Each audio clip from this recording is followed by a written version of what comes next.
100 में 90 शोषित है, 90 भाग हमारा है। धन धरती और राजपाट में 90 भाग हमारा है। 10 का शासन 90 पर नहीं चलेगा, नहीं चलेगा। हम लोग उसके तहत हम समझते हैं कि बिहार के जो मौर्य वंशी समाज है, जगदेव बाबू के विचारधारा को अपने दिल में रख करके कोई भी कदम उठाने का काम करते हैं। तो आज जो अमर शहीद जगदेव प्रसाद जी ने जो लड़ाई हमारे लिए लड़ा था और जो उन्होंने शहादत दिया था हमारे लिए, आज के परिवेश में उनकी शहादत और कुर्बानी खतरे में है।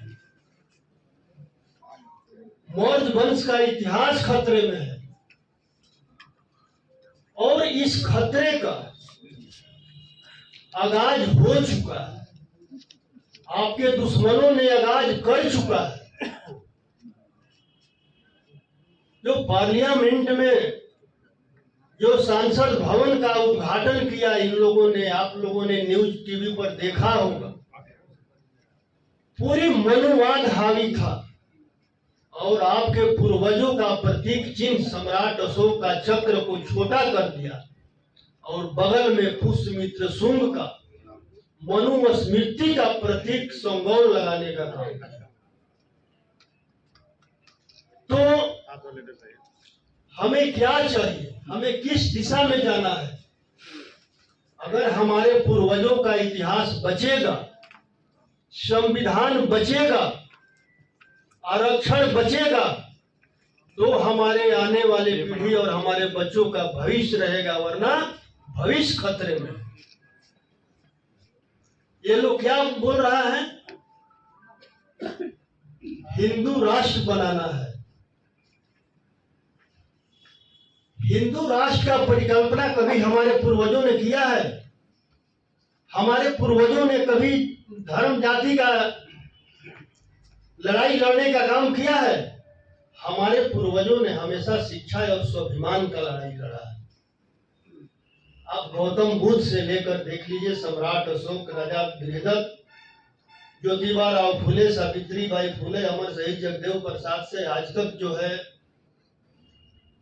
जो भी हमारे पूर्वज रहे हैं, आपको कबीरदास, संत रविदास बाबा, भीमराव अंबेडकर, डीपी मंडल जी, शरद यादव जी, आदरणीय लालू प्रसाद जी, आज आलोक मेहता जी, सभी लोगों ने जो है शिक्षा और स्वाभिमान का लड़ाई लड़ने का काम किया है कि हमारे 90% का लोगों का स्वाभिमान कैसे बचे। हमें यहां सोचना है। और आज के परिवेश में जो हमारे बहुजन समाज के कुछ लोग हैं, जो ओबीसी, एससी, एसटी के लोग हैं, जो उनके गोद में बैठे हुए हैं, उनके लिए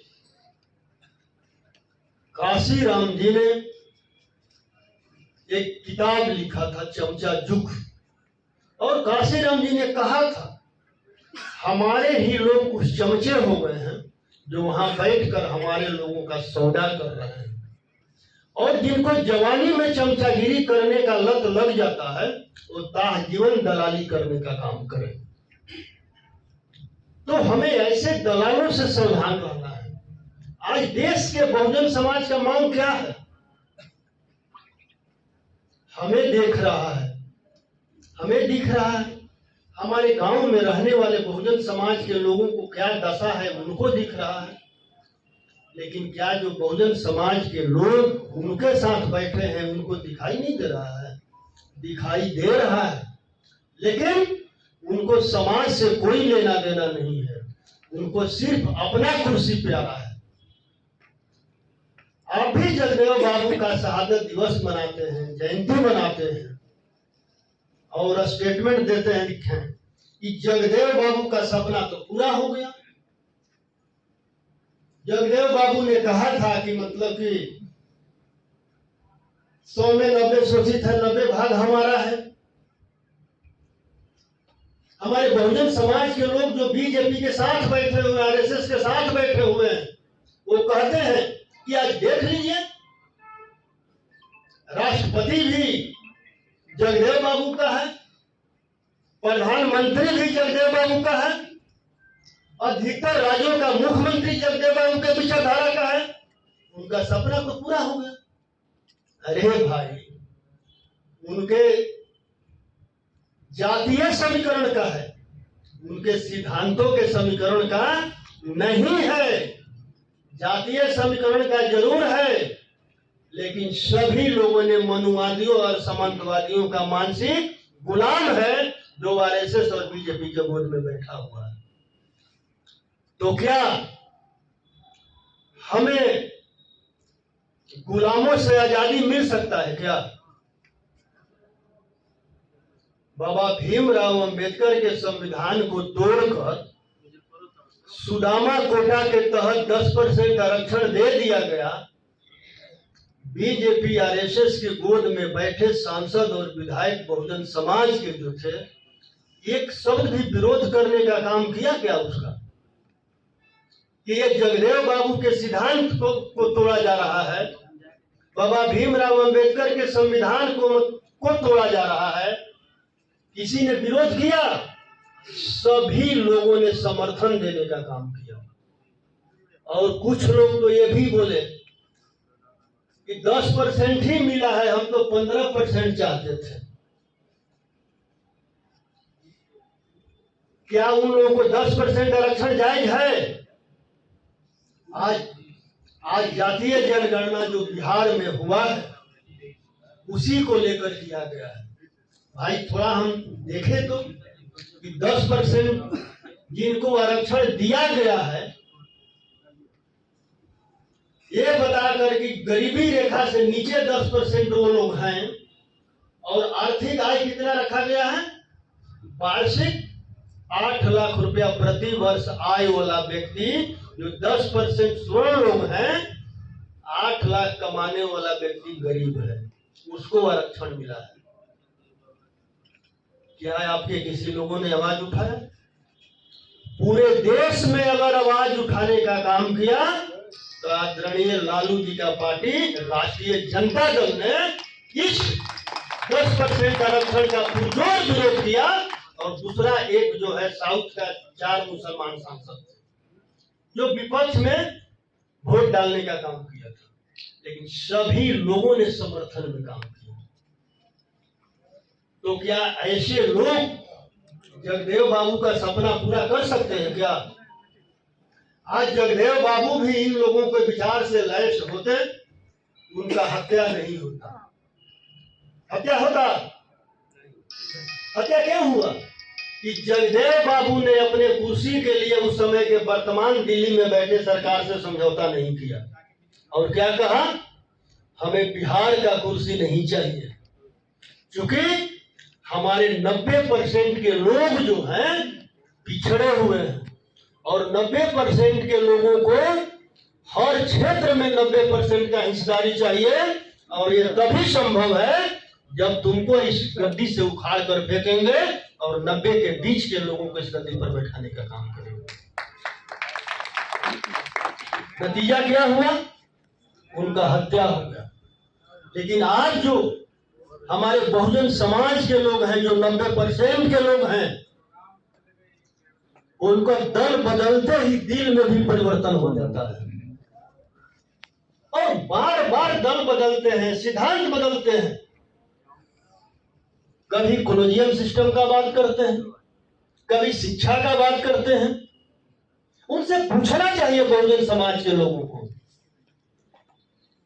कि जिस कॉलोनियल सिस्टम को आपने उठाया था, जिस लड़ाई को लेकर आपने उस दल को छोड़ा था, क्या वो मांग आपका पूरा हो गया?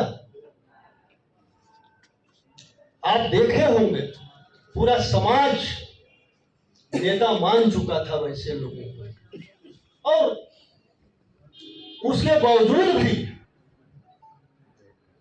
आज के हमारे समाज के लोग, बहुजन समाज के लोग, एक राज्यसभा के लिए, एक लोकसभा टिकट के लिए, एक विधानसभा टिकट के लिए, एक एमएलसी के लिए अपना जमीर बेच देते हैं, और स्टेटमेंट क्या देते हैं कि मैं कभी जमीर बेचकर अमीर नहीं हुआ। अरे भाई, आपने तो अपना जमीर बेचकर एक एमएलसी का पद पा लिया, लेकिन आपने कभी ये सोचा कि हमारे साथ लाखों बिहार का कर्जकर्ता है, उन कर्जकर्ताओं का क्या होगा? आज वो कर्जकर्ता कहां रहेंगे, किस पद पर रहेंगे? नतीजा हुआ कि समाज फिर एक बार बिखर गया। कोई इधर गिरा, कोई उधर गिरा, कोई उधर गिरा। तो आप बार बार सिद्धांत को बदलेंगे, जमीर को बेचेंगे, तो कहीं भी आपको जो है इज्जत और मान सम्मान मिलने वाला नहीं है। अस्थिर रहिए और विचारधारा वाले दल के साथ रहिए, जो विचारधारा आपके पूर्वजों के विचारधारा से मैच करता हो, उसके साथ रहिए। मैं आपको बता देना चाहता हूं, अमर शहीद जगदेव प्रसाद जी का हत्या हुआ। हत्या करने के बाद इन लोगों ने जो फाइल बनाया था उसमें उग्रवादी घोषित किया था, उग्रवादी था। लेकिन मैं शुक्रगुजार हूं आदरणीय लालू प्रसाद यादव जी का, जिन्होंने मुख्यमंत्री बनने के बाद उस फाइल को मंगवाया और उग्रवाद शब्द हटा करके शहीद का दर्जा देने का काम किया और कुर्था के धरती पर पहला जगदेव बाबू का प्रतिमा लगवाने का काम किया। तो जगदेव बाबू के विचारधारा को लेकर कौन चल रहा है? जगदेव बाबू किसी जातीय समीकरण को लेकर के उन्होंने नहीं चला था। जो जगदेव बाबू के विचारधारा को लेकर चलता है वही जगदेव बाबू का सच्चा अनुयायी है। जगदेव बाबू के अगर हम कह दें, जगदेव बाबू के तो उनके पुत्र भी हैं, क्या वो उनके सिद्धांत पर चल रहे हैं? क्या वो उनके अनुयायी हो सकते हैं क्या? और जगदेव बाबू ने जो सपना देखा था और जिनके लिए कुर्बानी दिया था, क्या इसी दिन के लिए दिया था क्या कि हमारे पूर्वजों का सारा इतिहास मिटा दिया जाए, भारतवर्ष को खंड खंड में बांट दिया जाए, एक धर्म को दूसरे धर्म से लड़ा दिया जाए? क्या कभी जगदेव बाबू ने अपने स्टेटमेंट में ये बात कहा है क्या कि हिंदू, मुसलमान, सिख, ईसाई सब अलग अलग हैं? लेकिन आज क्या हो रहा है देश में? हिंदू को मुसलमान से, सिख से, ईसाई से, सबसे लड़ाया जा रहा है। क्यों नहीं? और हम कौन सा हिंदू हैं? मैंने तुम्हारे, अगर तुम कहते हो कि मतलब कि हिंदू हम हैं, तो हम कौन सा हिंदू हैं? सिर्फ वोट देने वाले हिंदू हैं या हमें सत्ता में हिस्सेदारी भी मिलेगा? और हमारे पूर्वजों ने हमेशा जो है मानववाद को लेकर चला है, मनुवाद को नहीं लेकर चला है। लेकिन हम देख रहे हैं कि 14 से जो है 90% के जो लोग हैं वो भी मनुवाद की तरफ जा रहे हैं। जो मानववाद कहता है कि कोई भी चीज अगर आपको मानना है, मानने से पहले उसको अच्छी तरह जान लीजिए। और मनुवाद क्या कहता है? जो मैं कहता हूं चुपचाप मान लो, उसको जानने का जरूरत नहीं है। चुपचाप मान लो, उसको जानने का जरूरत नहीं है। उसी दिशा में जो भारत के जो वर्तमान में प्रधानमंत्री हैं, जब 14 में चुनाव लड़ने के लिए आए तो उन्होंने क्या कहा? मैं ओबीसी मां का बेटा हूं। और पूरे देश के ओबीसी के लोगों ने मान लिया कि भारत का जो प्रधानमंत्री जो बनने जा रहे हैं वो ओबीसी मां का बेटा है और इससे बड़ा कोई ओबीसी का हितैषी नहीं हो सकता है। लेकिन ओबीसी के लोगों ने यह जानने का प्रयास नहीं किया कि वास्तव में ओबीसी है या ओबीसी होने का ढोंग कर रहा है। मैं बता देना चाहता हूं कि जब 90 में आपको मंडल आयोग के तहत मंडल आयोग का 2 सिफारिश लागू हुआ था, उस मंडल आयोग के विरोध में कमंडल लेकर जो आडवाणी जी चले थे, उस कमंडल का संयोजक कौन था? हमने कभी जानने का प्रयास किया? जो ओबीसी को 27% 90 में आरक्षण मिला था मंडल आयोग के तहत, उस मंडल के खिलाफ जो कमंडल चला था दिल्ली से, उस कमंडल का संयोजक कौन था? आप लोगों को पता है? मंडल आयोग के विरोध में जो आपको 27% का आरक्षण मिला था और जो आडवाणी जी कमंडल का रथ लेकर चले थे दिल्ली से, उस कमंडल का संयोजक कौन था? मैं आप लोगों से जानना चाहता हूं। नरेंद्र मोदी उस कमंडल का संयोजक है। नरेंद्र मोदी, आप गूगल पर भी सर्च करेंगे तो बताएगा। 90 में तो जो व्यक्ति ओबीसी के आरक्षण का विरोध करता है, वो व्यक्ति ओबीसी हो सकता है क्या? हो सकता है? तो यही जो है मनुवाद और मानववाद में अंतर है। इतना ही नहीं, उन्होंने कहा मैं 11 साल की उम्र में घर छोड़ दिया। उनका जन्म कब हुआ? 1949 में। 1949 और 11 1960। और खुद उन्होंने मन से कहा था कि मैंने 35 वर्ष भीख मांगकर गुजारा किया है। 60 और 35 95 90 में संयोजक थे कमंडल का। उन्होंने कहा कि मैं प्लेटफार्म पर चाय बेचा और रेलवे में चाय बेचा। कब बेचा? 11 साल की उम्र में घर छोड़ दिया, 35 साल भीख मांगा, तुमने चाय कब बेचा? किसी ने चाय बेचते हुए उनको देखा है क्या? किसी ने ट्रेन में प्लेटफार्म पर चाय बेचते हुए नरेंद्र मोदी जी को देखा है? नहीं। लेकिन ट्रेन बेचते हुए, प्लेटफार्म बेचते हुए, अरे भाई, जो ट्रेन में चाय बेचेगा, प्लेटफार्म पर चाय बेचेगा, उसको कभी वो बेच सकता है क्या? उसको बेच सकता है? आज फिर ये लोग जो है, जो जातीय जनगणना जो बिहार में हुआ है, ये ओबीसी एससी एसटी के लिए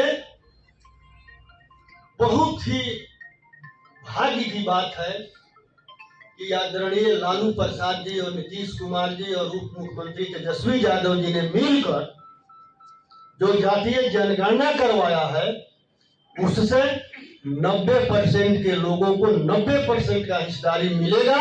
अगर 90% के लोग अगर गोलबंद हो गए तो गोलबंद होना पड़ेगा।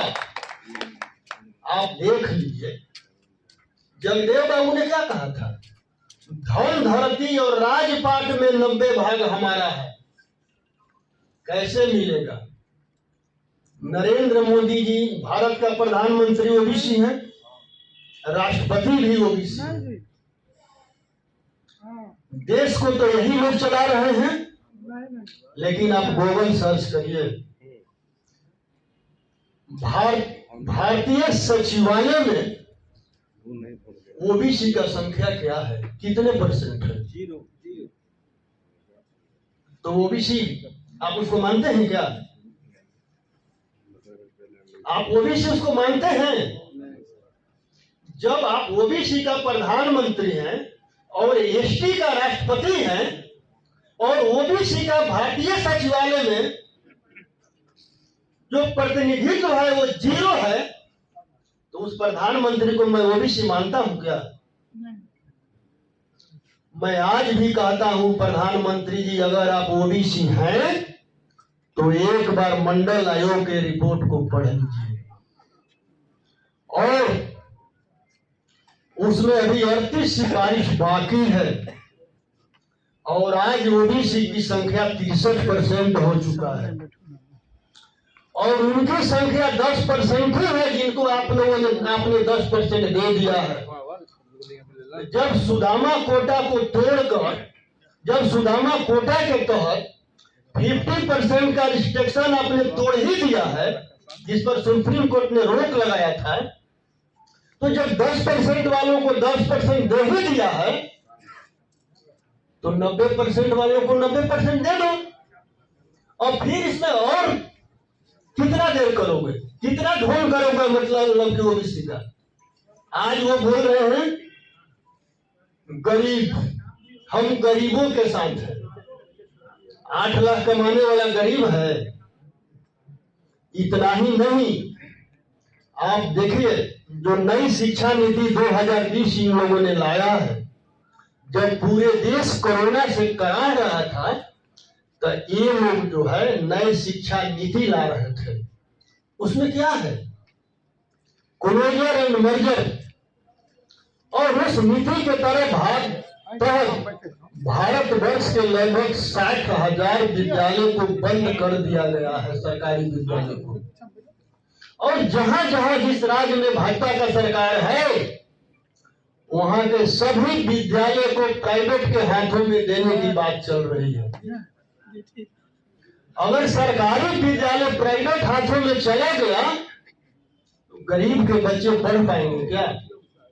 और नई शिक्षा नीति की तहत ही जो है उच्च शिक्षा, मैट्रिक के बाद की शिक्षा कितना महंगा कर दिया इन लोगों ने। आपके बच्चे पढ़ पाएंगे?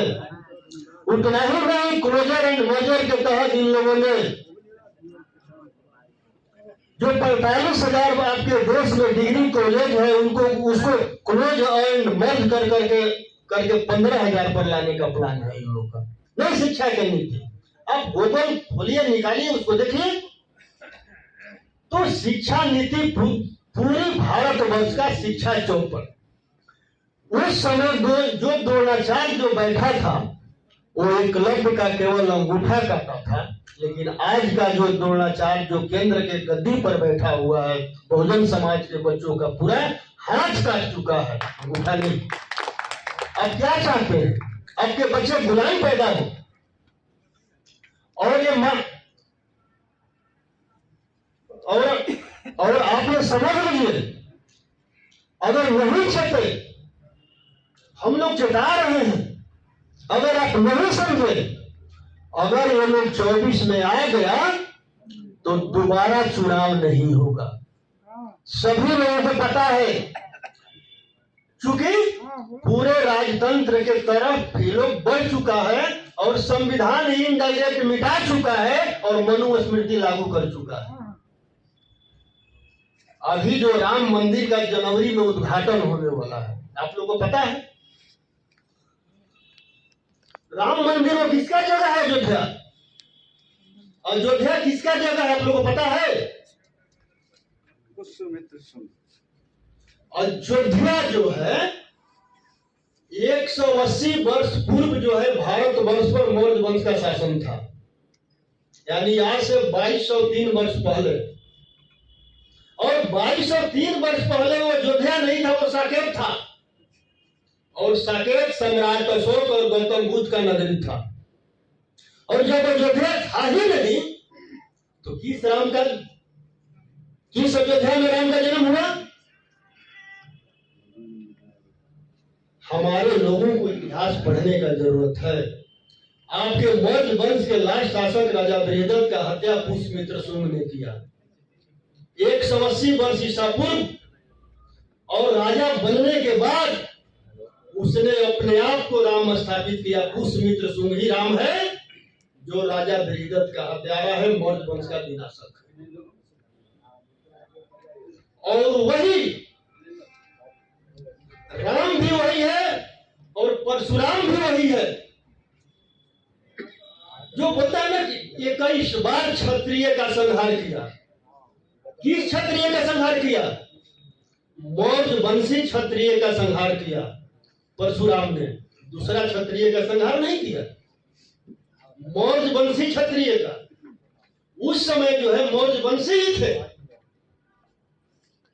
और जो पुष्यमित्र शुंग ने राजा बनने के बाद ये सब काम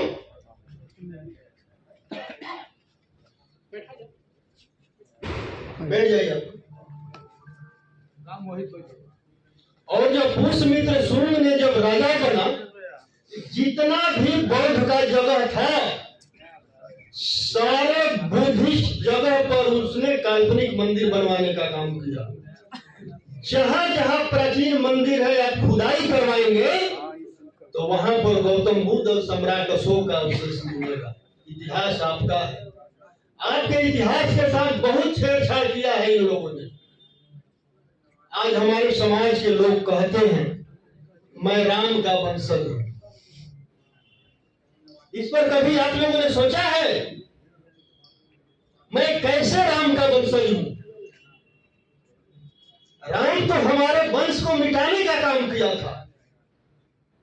उसी राम राज्य में न शंभू को मारा गया, एकलव्य का अंगूठा काटा गया, उसमें शंभू का दोष क्या था? वाल्मीकि रामायण में यही लिखा गया है कि रामचंद्र जी ने सीता को धोबी के कहने पर वनवास भेज दिया और सीता जी को जगह मिला वाल्मीकि मुनि के आश्रम में। सीता जी ने एक बच्चे को जन्म दिया जिसका नाम वाल्मीकि मुनि ने लव का नाम दिया। एक दिन सीता जी अपने बच्चे को लेकर नदी में नहाने चली।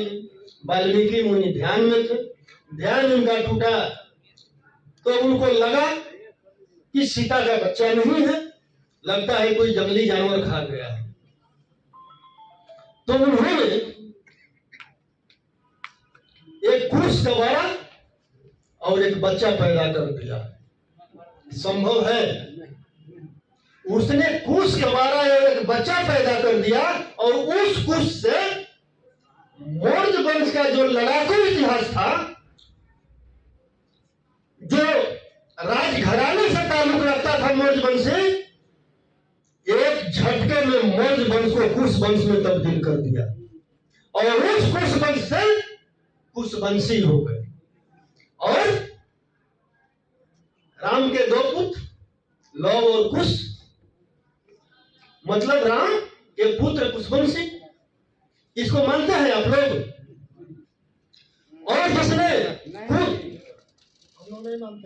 और जिसने कुश कबाड़ कर जो बच्चा बनाया वो था कौन? आपको गूगल पर वो भी मिल जाएगा। वो रत्नाकर नाम का एक चोर था जो पुष्यमित्र शुंग के दरबार में बैठकर लिखने का काम करता था। पुष्यमित्र शुंग ने जितना काल्पनिक ग्रंथ लिखवाया है, मौर्य वंश के इतिहास को मिटाने के लिए लिखवाया है और उसी से लिखवाया है। वाल्मीकि रामायण में जो है एक जगह लिखा हुआ है, अयोध्या कांड में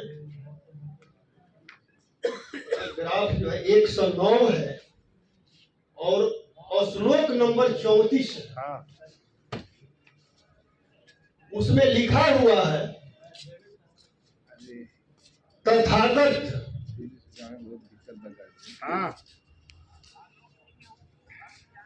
बुद्ध और उनके अनुयायियों के साथ चोर की तरह व्यवहार करना चाहिए, चोर के समान दंड देना चाहिए। ये वाल्मीकि रामायण में लिखा हुआ है अयोध्या कांड में। इससे क्या साबित होता है? पहले बुद्ध कि पहले राम? उस वाल्मीकि रामायण में मैं बता रहा हूं आपको, कितना पेज में लिखा हुआ है।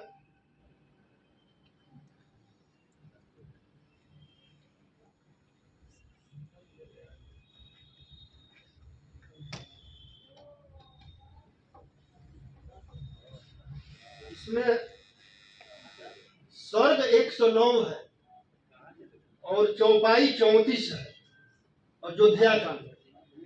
आप गूगल पर भी निकालेंगे तो मिल जाएगा।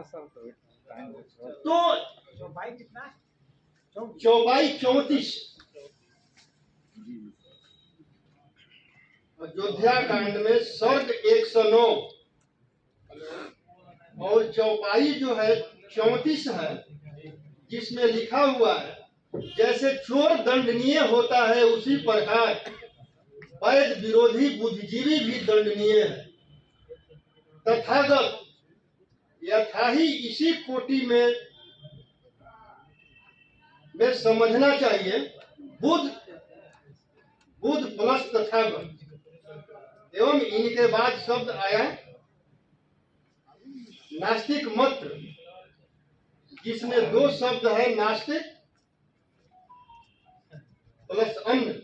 इसलिए प्रजा पर अनुग्रह करने के लिए राजा द्वारा जिस नास्तिक को दंड दिलाया जा सके उसे तो चोर के समान दंड दिलाया ही जाए। परंतु जो बस से बाहर हो, जिसको दंड देना बस में न हो, वो शक्तिशाली हो, उस नास्तिक के प्रति विद्वान ब्राह्मण कभी सन्मुख न हो, उसे वार्तालाप तक न करे। अगर वार्तालाप करेगा, सन्मुख होगा, तो उसे हार जाएगा। यही लिखा हुआ। तो आपका इतिहास रहा है, आपके इतिहास को तोड़ ममोड़ कर इन लोगों ने पेश किया है। और आज जो सत्ता में बैठे लोग हैं, जो पुष्यमित्र सुंग के लोग हैं, आज क्या लोग बोल रहे हैं कि हमारा दुश्मन देश का मुसलमान है, वो पाकिस्तान चला जाए। मैं पूछना चाहता हूं आप लोगों से, क्या ओबीसी को 90 में जो आरक्षण मिला था उसका विरोध करने वाला कोई मुसलमान था क्या? सावित्रीबाई फुले पर गोबर और पत्थर फेंकने वाला कोई मुसलमान था क्या? जगदेव बाबू का हत्या करने वाला कोई मुसलमान था क्या? ज्योतिबा राय फुले का हत्या का साजिश रखने वाला कोई मुसलमान था क्या? अगर मुसलमान हमेशा हमारा हितैषी रहा है, अगर फतिमा शेख नहीं होती तो सावित्रीबाई फुले का कोई अस्तित्व नहीं होता। और मुसलमान भारतवर्ष का मूल निवासी है, हम सभी भारतवर्ष के मूल निवासी हैं। और जो हमें बांटने का काम कर रहा है वो यूरेशिया से आया हुआ यूरेशियन विदेशी है। और इन्होंने आते ही जो है आपके भारतवर्ष के मूल निवासियों पर आतंक किया, आपके शक्तिशाली राजाओं को बल से नहीं छल से हराने का काम किया है। क्योंकि ये लोग कायर है, वीर नहीं है, अवीर है ये लोग, जिसके लिए राजा हिरण्यकशिपु ने कहा था। और होलिका को के साथ जो इन लोगों ने दुष्कर्म किया था और दुष्कर्म कर करके रातों रात जंगल में जला दिया था, उसके लिए राजा हिरण्यकशिपु ने उन लोगों को दंड दिया था। सभी का सर मुड़वाकर, अबीर लगवाकर, पूरे राज्य में गधा पर बैठाकर घुमाने का काम किया था। और कहा था कि ये वीर नहीं है, ये कायर है ये लोग। लेकिन इन लोगों ने क्या किया, उसको त्योहार बना दिया और हमारी ही बर्बादी का जश्न हमसे मनवाने का काम किया। और हम शौक से मनाते हैं, अबीर लगाते हैं कि भाई मौर्यवंशी, अभी जो मौर्यवंशी है वो वीर नहीं है, अबीर है, कायर है। हमारा कहां समझ चला गया है। एक मनुवादी आता है, घर में बैठता है, कहता है बाबू थोड़ा सा गोबर लेकर आओ, और कहता है कि मान लो कि ये गोबर नहीं गणेश है, और हमारे लोगों ने सामने गोबर दिख रहा है और मान लेते हैं गणेश। तो जब तक मनुवाद आपके दिल से नहीं निकलेगा और जब तक आप मानववाद को नहीं अपनाएंगे, जब तक आप चेतना को नहीं अपनाएंगे, जब तक आप चेतनशील नहीं होंगे, तब तक आपका विकास संभव नहीं है। ज्योतिबा राव फुले ने कहा था हमारे लिए दो रास्ता है। पहला विद्यालय का रास्ता है जो शिक्षा, विकास और आजादी की तरफ जाता है, और दूसरा रास्ता जो है मंदिर का रास्ता है जो गुलामी की तरफ जाता है। चुनना आप लोगों को है। लेकिन उसने कहा हमारे लिए और चुन लिया उन लोगों ने। हमारे लोग जो हैं कर्मकांड करवाते हैं, दान दक्षिणा देते हैं, और उस पैसा से वो बच्चे को कहाँ भेजता है? विदेश पढ़ने को भेजता है। यानी हमारे बच्चे दिवाले और उसके बच्चे दिवाले। और जब तक हमारे बच्चे पढ़ेंगे नहीं, शिक्षित नहीं होंगे, उनको सही स्थान कहाँ से मिलेगा? मैं कल आ रहा था, परसों, पूरे देश में जलभरी का काम चल रहा है। मैं जगह जगह देख रहा था, जलभरी में जितने भी शामिल महिलाएं थी 100% ओबीसी SC ST की महिलाएं थी। जगह जगह जग हो रहा है। जग में भी मैं देखता हूँ जलभरी का घड़ा जो उठाए हुए ओबीसी SC ST की महिलाएं, और उनकी एक भी महिला रोड पर नहीं।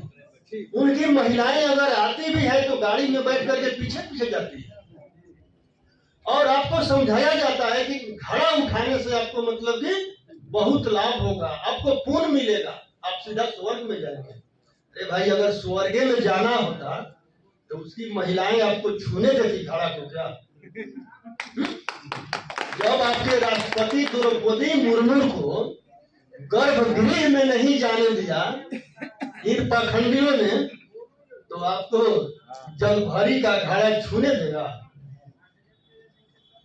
हमारे लोगों को जो है अंधविश्वास से बाहर निकलना पड़ेगा, और खास करके जो मौर्यवंशी समाज है काफी शिक्षित हुआ है और काफी बुद्धिजीवी है, हर क्षेत्र में आगे हैं, लेकिन कुछ समझे किस्म के लोग हैं जो जातीय जनगणना पर भरमा रहे हैं अपने लाभ के लिए, न कि समाज के लाभ के लिए।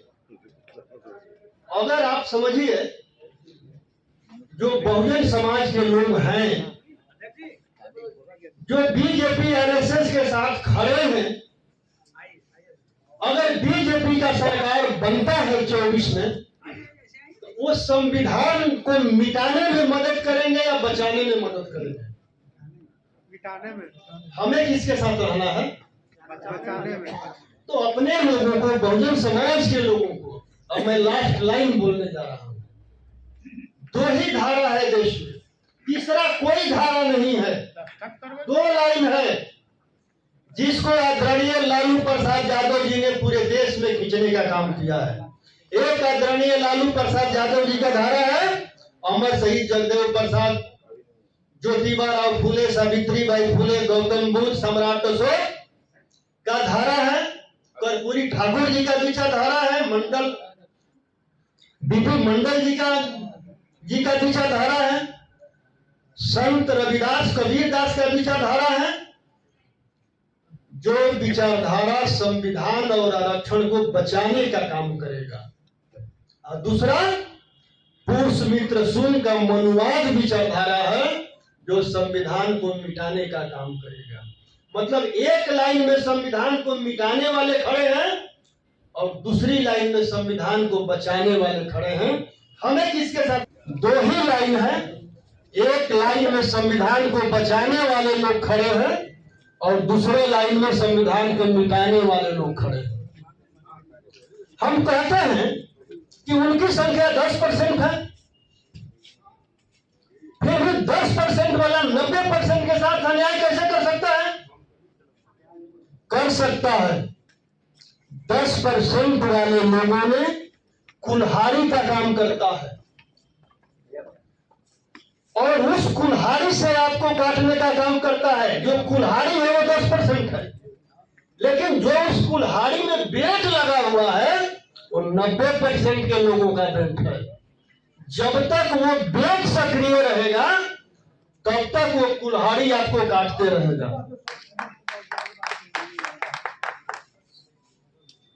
तब तक वो कुल्हाड़ी आपको काटते रहेगा। आप चाहते हैं कि वो कुल्हाड़ी निष्क्रिय हो जाए, तो कुल्हाड़ी को कुछ नहीं करना है। जो कुल्हाड़ी में लगा हुआ बहुजन समाज का जो बेट है, उस कुल्हाड़ी को, बेट को जलाकर राख कर दीजिए, किसी कुल्हाड़ी को काटने की औकात नहीं है आपको। ये संभव हो सकता है ना? ये तो आने वाले 24 के चुनाव में उन्हीं लोगों को भेजने का काम करेगा 10% वालों ने। जाओ भाई, और यही लोग ठिका लेकर के बैठे हुए हैं, हमें 1 सीट दे दो, हमें 2 सीट दे दो, हमें 3 सीट दे दो, मैं पूरा समाज का वोट ट्रांसफर करवा दूंगा। अब किसके लिए वोट ट्रांसफर करवाओगे भाई? अपने पूर्वजों के इतिहास को बचाने के लिए या मिटाने के लिए? सोचना पड़ेगा समाज के लोगों को, बहुजन समाज के लोगों को। और जातीय जनगणना हो चुका है। जब 10% वालों को 10% आपने दे दिया है, तो 90% वालों को 90% दे दो। स्पष्ट है, हमारी लड़ाई यह है, हमारी लड़ाई जातीय स्तर पर नहीं है। और जगदेव बाबू कभी जातीय स्तर का बात नहीं किया, 90% का बात किया। अगर 90% के लोग अपना हक अधिकार चाहते हैं तो 24 में बैठे सत्ता में लोगों को मिटाना पड़ेगा, नहीं तो 24 के बाद कोई चुनाव नहीं होगा। और आज समाज के लोगों को लोग गुमराह कर रहे हैं कि समाज का मुख्यमंत्री बनना चाहिए। तो कैसे बनेगा मुख्यमंत्री? अब पूछिए उनसे, कैसे बनाओगे समाज का मुख्यमंत्री जब 24 में संविधान ही खत्म हो जाएगा? जब 24 के बाद जब संविधान है तो संवैधानिक अधिकार है, वोट देने का अधिकार है। जब 24 के बाद संविधान ही नहीं रहेगा, चुनाव ही नहीं होगा, तो क्या सत्ता में बैठे पुष्यमित्र सिंह आपके लिए कोई अलग से कानून बना के लाएगा क्या मुख्यमंत्री बनाने के लिए? लाएगा? तो ये लोग गुमराह कर रहे हैं। और परिणाम के रूप में उत्तर प्रदेश आप देख लीजिए, उत्तर प्रदेश में जो किया गया था वही खेला बिहार में चल रहा है। लेकिन उस समय संविधान मिटाने का बात नहीं था। लेकिन आज तो स्पष्ट है कि अगर ये लोग 24 में सत्ता में आ गए तो पुनः चुनाव नहीं होगा, फिर राजा का बेटा ही राजा बनेगा। तो फिर कैसे अपने समाज के लोग बनेंगे मुख्यमंत्री? गुमराह कर रहे हैं लोग। और लोग ये कह रहे हैं कि हम राम के वंशज हैं। अपने लोगों को बताने का जरूरत है, हम राम के वंशज नहीं हैं। हम गौतम बुद्ध, सम्राट अशोक, मौर्य वंश के वंशज हैं। हम ज्योतिबा फूले, सावित्रीबाई फूले, अमर शहीद जगदेव प्रसाद के वंशज हैं हम। ये लोग मतलब तोड़ मोड़ करके समाज में अपना बात रख रहे हैं और ऐसे लोग ही समाज को तोड़ रहे हैं। तो सावधान रहना है ऐसे लोगों से। और जातीय जनगणना के नाम पर ये लोग जो मतलब जाति का बात कर रहे हैं, हमें जातिगत लड़ाई में नहीं जाना है। अगर आपने जातिगत लड़ाई लड़ा और आप जाति का बात करते हैं, और अमर शहीद जगदेव प्रसाद जी ने जब कहा था कि 100 में 90 शोषित है, 90 भाग हमारा है, तो भाई आपके आगे पीछे ऊपर नीचे थोड़ा देख लीजिए। जो भ्रम फैलाने आते हैं उनके साथ कौन लोग खड़े हैं? उनके पास भी 10% वालों का संख्या 90% है जो हमारे समाज के बीच भ्रम फैलाने आते हैं। आप देखिएगा, जो भी लोग हैं, जो लोग बीजेपी आरएसएस के साथ जुड़े हुए हैं, उनका कोई समाजवादी विचारधारा नहीं है, उनका मनुवादी विचारधारा है। और किसी तरह से समाज को बरगलाकर पुनः दोबारा नरेंद्र मोदी को प्रधानमंत्री बनाना चाहते हैं। और फिर समाज का एक बार जिस प्रकार पुष्यमित्र सिंह ने राजा बृहदत्त का हत्या किया था, नरेंद्र मोदी के द्वारा पूरे बहुजन समाज का हत्या करवाना चाहते हैं। तो हमें सावधान रहना है ऐसे लोगों से। तो क्या 24 के चुनाव में हम किस लाइन में खड़े रहेंगे? संविधान को मिटाने वाले के साथ रहेंगे या बचाने वाले के साथ रहेंगे? बचाने वाले के साथ रहेंगे। तो इसमें से एक एक व्यक्ति को गौतम बुद्ध, सम्राट अशोक, ज्योतिबा फूले, सावित्रीबाई फूले, अमर शहीद जगदेव बनकर क्षेत्र में उतरना पड़ेगा, हाथ पर हाथ रखकर बैठने से नहीं होगा। वो लोग बहुत चालाक है जो आपका दुश्मन है, और पहचानना पड़ेगा हमारा दोस्त कौन है और दुश्मन कौन है, और समाज में बताना पड़ेगा। जो मैंने बात रखा था कि क्या सावित्रीबाई फुले पर गोबर और पत्थर फेंकने वाला कोई मुसलमान था? अमर सिंह जगदेव प्रसाद की हत्या करने वाला कोई मुसलमान था? बाबा भीमराव अम्बेडकर का संविधान दिल्ली में जंतर मंतर पर जलाने वाला कोई मुसलमान था? ये बात बताना पड़ेगा, जगाना पड़ेगा अपने लोगों को। हम जगाने में अगर कामयाब हो गए तो मैं दावा के साथ कहता हूं कि जो वर्तमान में बैठा हुआ प्रधानमंत्री है वो 100 सीट पार नहीं करेगा, क्योंकि हमारी आबादी 90% है, और 90% लोग अगर एक हो गए तो फिर 10% वालों का औकात कहां है? लेकिन 10% को औकात दिलाने वाले हमारा ही लोग है। उससे पहले इन लोगों को मिटाना पड़ेगा। जो बहुजन समाज के लोग उसके साथ जुड़ा हुआ है, अगर उनको मिटा दिए तो फिर कुल्हाड़ी आपको काटने का काम नहीं करेगा, कुल्हाड़ी बिल्कुल निष्क्रिय हो जाएगा। और मैं इतना ही अपना बात रखकर वाणी को विराम देता हूं। जय बोल, जय भीम,